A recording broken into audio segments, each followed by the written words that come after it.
Una sa ating mga balita, tiwala ang DFA na magkakaroon na ng diplomatikong solusyon sa usapin ng West Philippine Sea.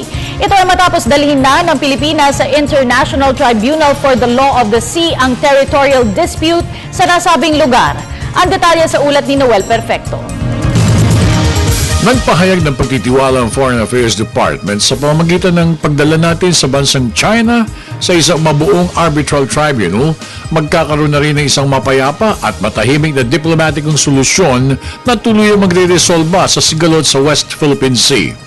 Ayon kay DFA Assistant Secretary Bert Asuke, mahalagang maisulong agad sa arbitral tribunal ang usaping may kinalaman sa 9-dash line claim ng bansang China.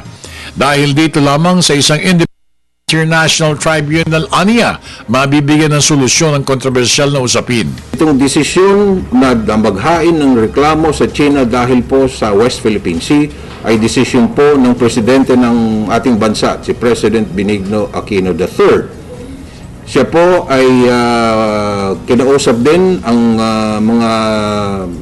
ang dapat kong tanungin sa Kongreso, sa Senado, sa kanyang kabinete at binigyan po ng buong suporta ng Kongreso at ng kabinete ang desisyon ng Pangulo.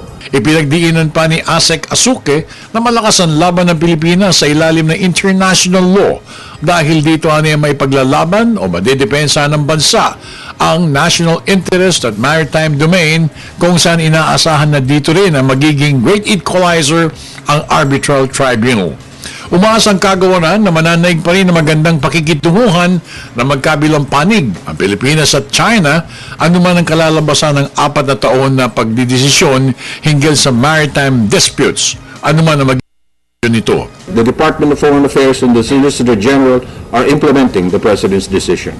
This is a firm decision of the Philippine government to seek peaceful resolution of the dispute under the arbitral process.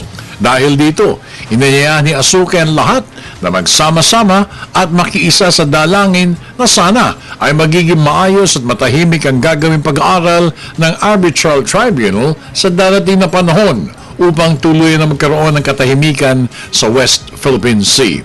The next step is to form the arbitral tribunal, because this will be the body that will resolve all legal questions on this issue. We appreciate the fact that the media is giving us coverage. We value that very much because we are able to explain to you the legal position. But the final solution, the award that we are seeking, the clarification of the dispute lies on the arbitral tribunal. Para sa Telebisyon ng Bayan, ako naman si Noel Perfecto.